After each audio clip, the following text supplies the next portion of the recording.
Olá, estamos de volta. Ar rarefeito, vamos para mais uma aula.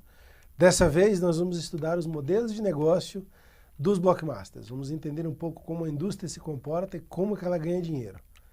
Então, pequeno lembrança do nosso previous block, a gente falou de coisas do mundo, falou das coisas do Brasil e chegamos a algumas questões intrigantes sobre as nossas legislações. Então, hoje nós vamos subir bem no topo e vamos falar basicamente do que nos impactará quando nós formos discutir as questões do futuro. Então, primeira parte, quem são as pessoas de tecnologia e como que elas ganham dinheiro nesse nosso universo? Antes de chegar lá, nós precisamos passar por uma discussão filosófica, né? Além de falar de religião, agora a gente também tem discussões filosóficas.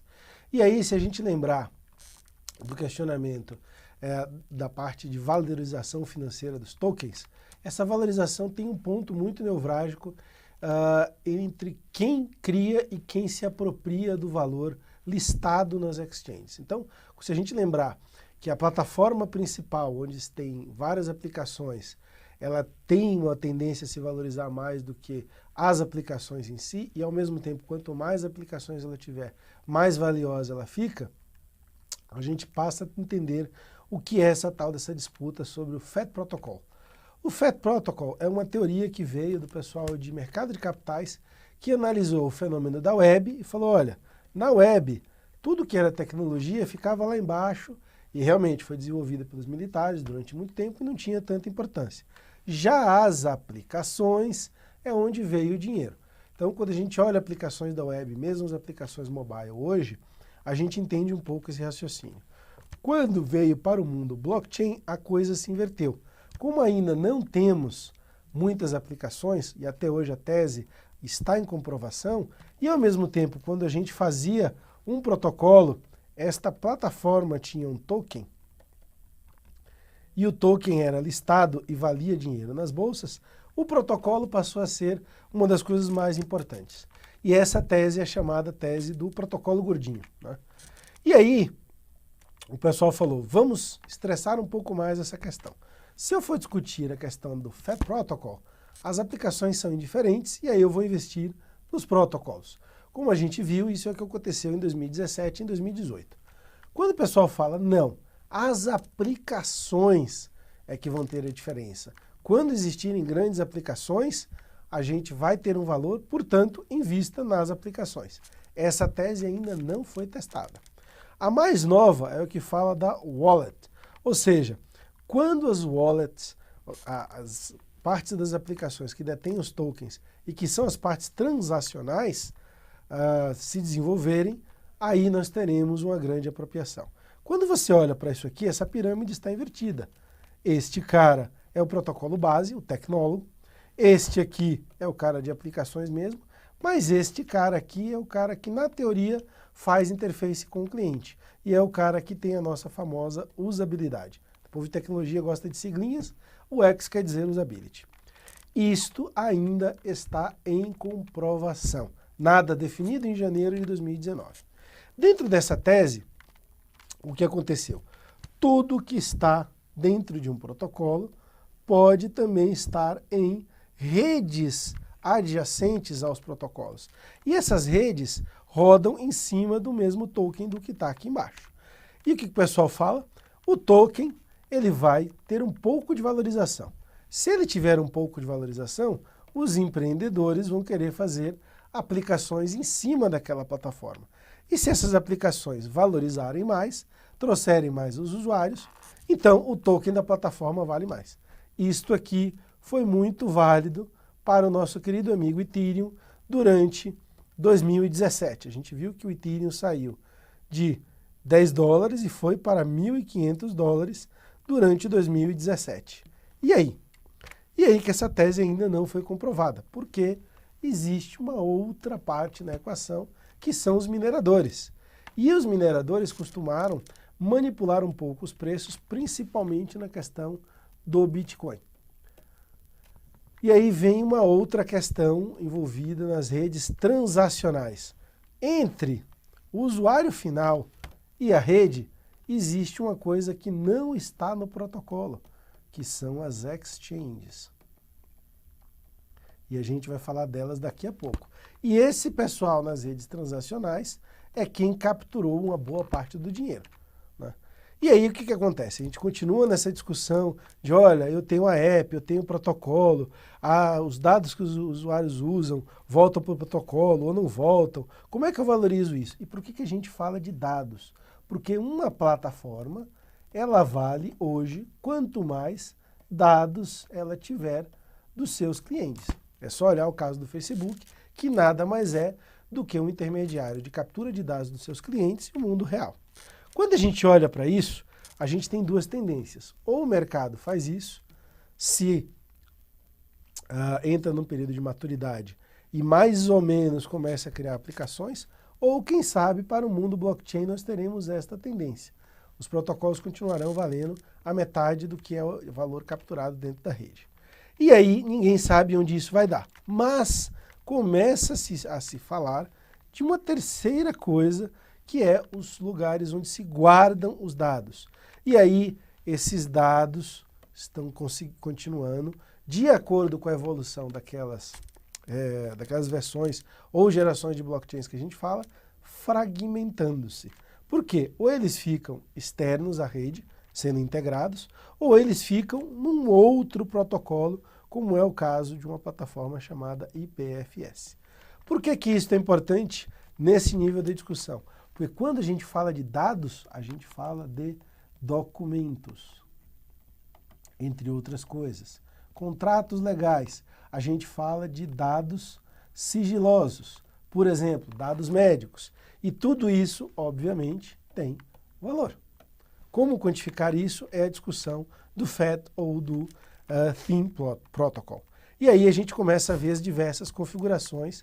Hoje nós estamos neste mundo, atualmente, tendendo a caminhar para um mundo mais complexo. E por que estamos falando tanto disso? Porque quando a gente chega no mundo das plataformas 4.0 ou mais recentes, estas plataformas começam a se falar.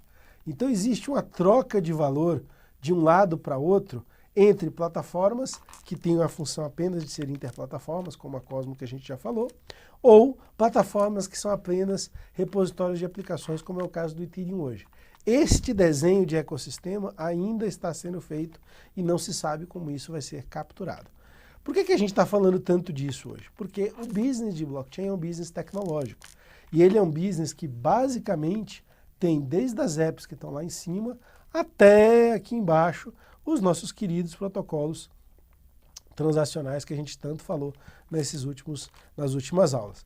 Quando a gente chega em cima disso tudo, considerando-se que tudo seja open source, ou seja, não tem um valor de propriedade intelectual, o que faz a diferença nessa discussão? A diferença é a questão do tokenomics, que é uma coisa que nós vamos estudar um pouco mais à frente. Nesta questão tokenomics, os players de tecnologia levam uma vantagem muito grande, porque eles, obviamente, produzem a tecnologia. Eles determinam os comportamentos básicos dessas plataformas. Assim como no mundo aberto da web, quem chega primeiro e tem mais clientes leva uma vantagem quase incomensurável sobre os concorrentes.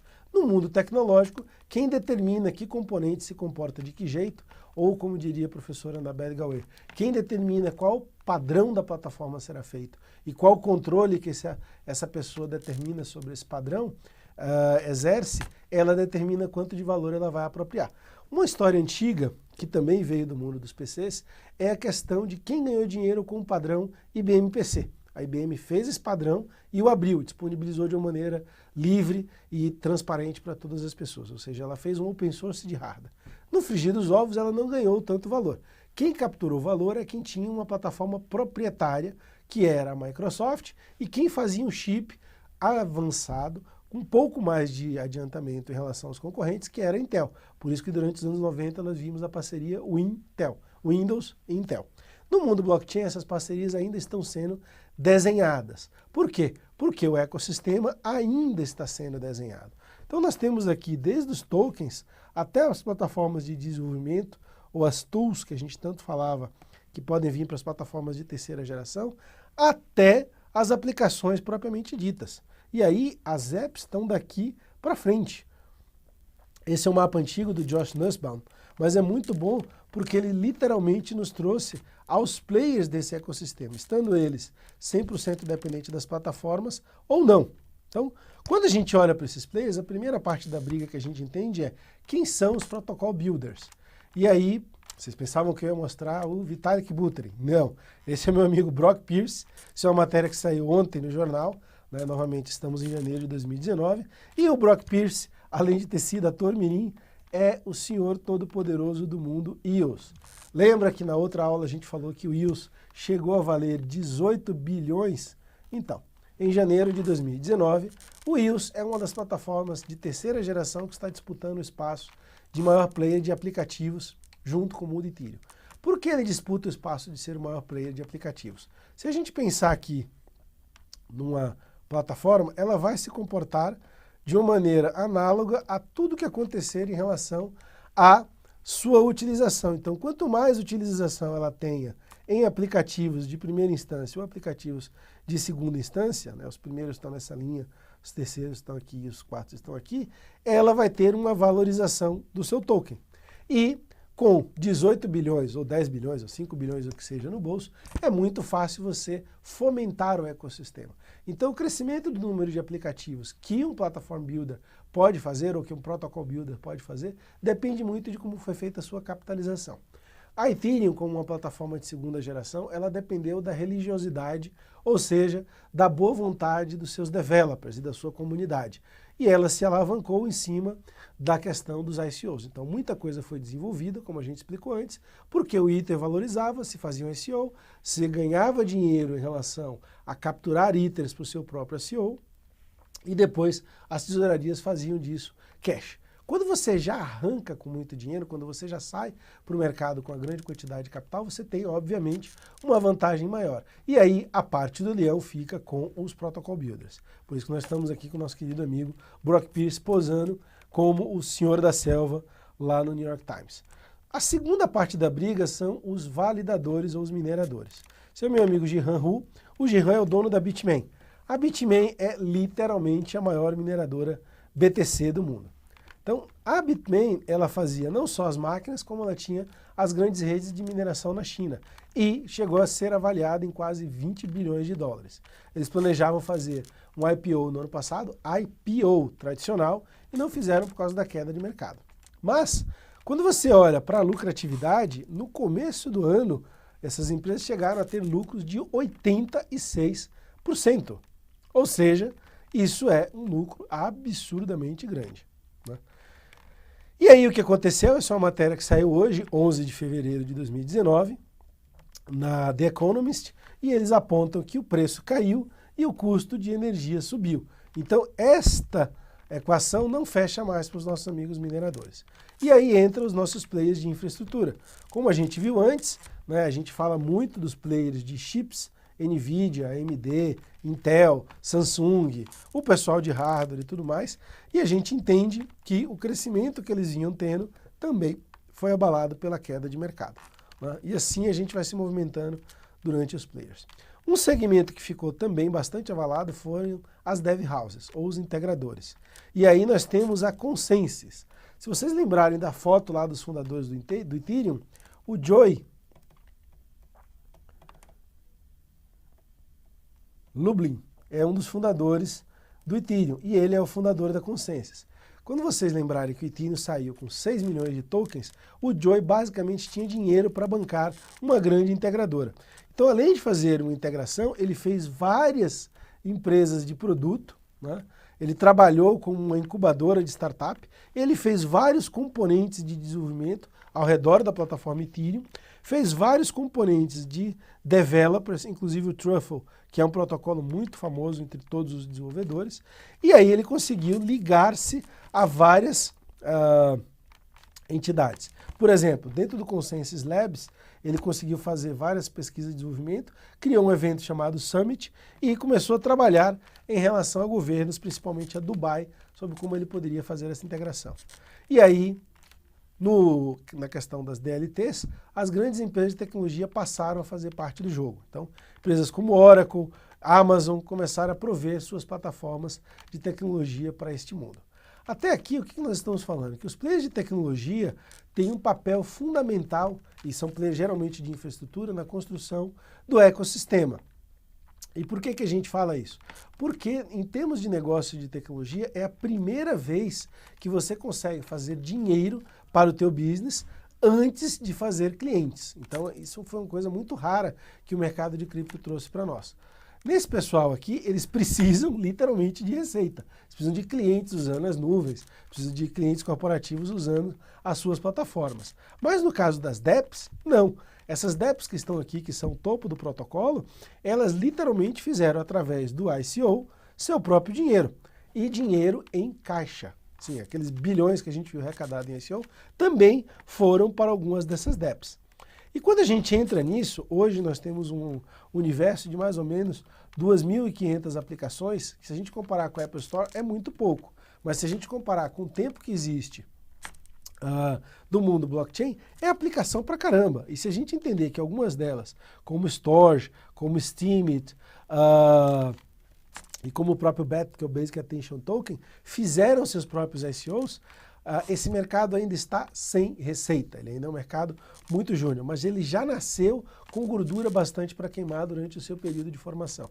Isso é uma característica de negócio muito interessante para um ecossistema tão novo e tão inseguro, ou seja, tão subjetivo, que precisa pivotar muito nas suas teses de receita. Ter dinheiro em caixa para queimar e para experimentar novas possibilidades nunca foi tão fácil como foi em 2017 e nunca foi tão abundante. Existe uma teoria entre os meus amigos VCs que isso é ruim. Isso criou, digamos assim, os lazy entrepreneurs, que não tem tanto desespero de sair gerando novas fontes de receita. Mas para o ecossistema, novamente, isso gerou bastante inovação. Continuando, o que a gente vê? A gente vê que o crescimento dessas DEPs também tem um ponto de inflexão quando a gente começou a ver o boom do ICO, que é mais ou menos abril, maio de 2017. Nesse período aqui é o que a gente viu tudo evoluindo. E aí não só plataformas, como as próprias DEPs continuaram crescendo. Esse número só diminuiu um pouquinho aqui em janeiro de 2019, nesse mês. Mas ele continua crescendo porque dentro do ecossistema das redes, não só apareceram protocolos em cima de protocolos, como apareceram pessoas que estão fazendo aplicações que facilitam a vida das DEPs. Um exemplo, a ZeroX é uma aplicação que também tem um protocolo. Então, para baixo dele, ele é uma aplicação que consome os protocolos que estão aqui. A rede da internet, o Ethereum, o Whisper, o IPFS, que é um protocolo de armazenagem de arquivos. Só que, para cima da rede, ele é infraestrutura para as suas aplicações. Então, o Algor e o Melonport são aplicações que usam e falam diretamente com o ZeroX. Dentro dessa configuração, o que a gente vê? A gente vê que os ecossistemas ficaram cada vez mais complexos e eles se entenderam em uma geração e captura de valor que não tem a ver com seus procedimentos operacionais. Então, quando a gente começa a estudar todos esses players que estão aqui dentro, os únicos que dependem de receita física dos seus clientes são os players tradicionais de tecnologia. Oracle, IBM, Amazon, Microsoft, que geralmente entraram nesse jogo para vender infraestrutura.